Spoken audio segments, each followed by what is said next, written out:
एक मुलाकात ऐसी शख्सियतों के साथ जिन्होंने दिया है अपने जीवन को एक नया मुकाम। रूबरू कराएंगे ऐसी कुछ हस्तियों के साथ एक खास शख्सियत के साथ मुलाकात जयदेव पटेल के साथ नंबर 1 इंडिया न्यूज पर। नमस्कार व्यूअर्स, मैं जयदेव पटेल और आप देख रहे हैं नंबर 1 इंडिया न्यूज। आपका एक बार फिर स्वागत है एक खास शख्सियत के साथ मुलाकात प्रोग्राम में। आज हम बात करेंगे कनाडा में जिस प्रकार से हिंदू मंदिरों को टारगेट करते हुए खालिस्तानी समर्थकों द्वारा जो हमले किए जा रहे हैं, इसके क्या मायने हैं और क्या है जो हमले हैं वो कनाडा के जो प्रधानमंत्री हैं जस्टिन ट्रूडो उनकी तरफ से तो भारत को लेकर पहले जो बयानबाजी किए गए हैं जिससे खालिस्तानी समर्थकों का मनोबल बढ़ा है, इस वजह से हो रहा है।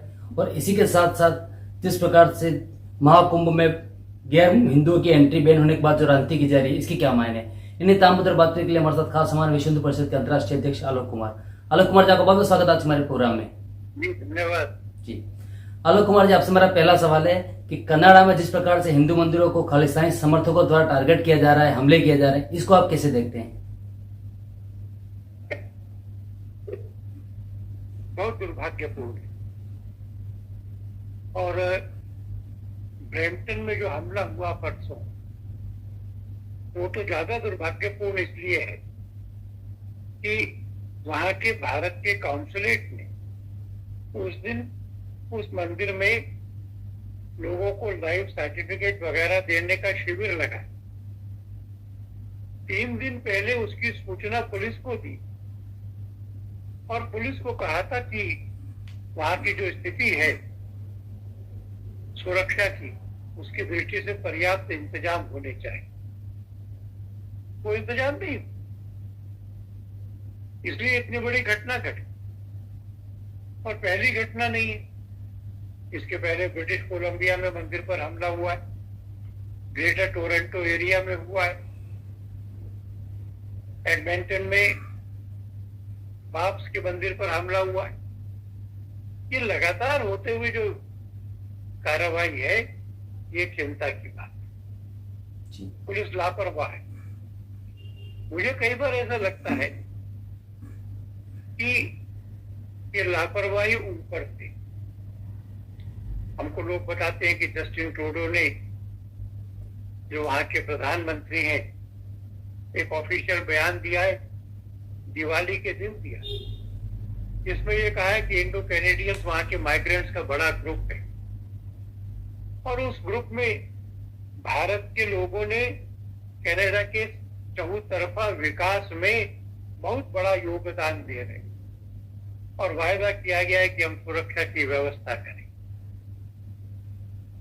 सुरक्षा की वो व्यवस्था क्यों नहीं? वो अल्पमत में, वो उनकी सरकार थोड़ा लड़खड़ा जी, उनकी रेटिंग गिर रही, उनके एमपीज उनसे त्यागपत्र मांग रहे, वो टिके हुए हैं खालिस्तानी सांसदों के सहारे। पर अपनी कमजोरी और अपनी गद्दी बचाने के लिए क्या क्या हो रहा है, जो कनाडा के राष्ट्र जीवन के मूल्य, नेशनल वैल्यूज है, freedom of religion, democracy, rule of law की, सबको धज्जियों पर उड़ा दिया। भारत से भी संबंध खराब कर रहे हैं। मैं इस घटना की भर्त्सना करता हूं और मांग करता हूं कि सब दोषियों को दंड मिलना चाहिए। जी आलोक कुमार जी, कनाडा के प्रधानमंत्री जस्टिन ट्रूडो ने जिस प्रकार से पहले भारत को लेकर जो बयानबाजी की है, जिसको कहीं ना कहीं खालिस्तानियों से एक मनोबल भी मिला है और उनको ये भी लगा कहीं ना कहीं कनाडा सरकार उनके साथ है, तो क्या इसका ही नतीजा है जिस वजह से खालिस्तानी समर्थकों द्वारा लगातार हिंदू हो या फिर हिंदू मंदिरों पर जो टारगेट किए जा रहे हैं? ये ऐसा ही लग रहा है मुझे कि इसको सरकार का समर्थन है, क्योंकि सरकार उनकी बैसाखियों पर चलती है। नहीं तो ऐसी घटनाओं की चिंता उनको भी होनी चाहिए थी, कार्रवाई उन्होंने भी कर। जी आलोक कुमार जी, जमीयत उलेमा हिंद की कुछ बीते दिनों पहले एक मीटिंग हुई दिल्ली में, जिसमें उन्होंने ये कहा कि वक्फ बोर्ड संशोधन जो है वो कहीं न कहीं हमारी जो मस्जिदें हैं उनको छीनने की सबसे बड़ी साजिश है। इसको आप कैसे देखते हैं? एक बार चर्चा होनी चाहिए ना। संसद में बिल आया तो उन्होंने कहा विचार करो, एक जेपीसी बन गई है, वो जेपीसी के पास जाएं, बताएं कि कौन सा प्रावधान है जिसमें से ये खतरा पैदा हो। बात हो सकती है। और इस बिल में अच्छा भी तो बहुत है। आज महिलाओं की समानता और गरिमा का समय है, तो फिर बोर्ड में, काउंसिल में 2 महिलाओं का नियम होना, इसका स्वागत होना चाहिए। वक्फ की आय में से विधवा, परित्यक्ता, बेसहारा महिलाओं, बच्चों के लिए मदद की व्यवस्था, वक्फ उल औलाद में महिलाओं का हक नहीं काटा जा सकता, ये सूचना, क्या ये सब ठीक नहीं है? वक्फ को संपत्ति दान करना माने अल्लाह को देना, तो क्या अल्लाह को मुकदमेबाजी और झगड़ों वाले की जमीन देनी चाहिए? नए एक्ट में ये प्रावधान है कि जो पूरा मालिक है वो देगा, झगड़े वाली जमीन नहीं, एक प्रॉपर डीड बनाकर देगा। उस डीड को किसी साइट पर उपलब्ध कराएंगे, ठीक लगना चाहिए। अल्लाह को समर्पित संपत्ति और धन का ठीक उपयोग, पाई पाई, रुपया रुपया जो आया उसका हिसाब हो, जो खर्च हो रहा है उसका हिसाब हो, जनता को मालूम हो।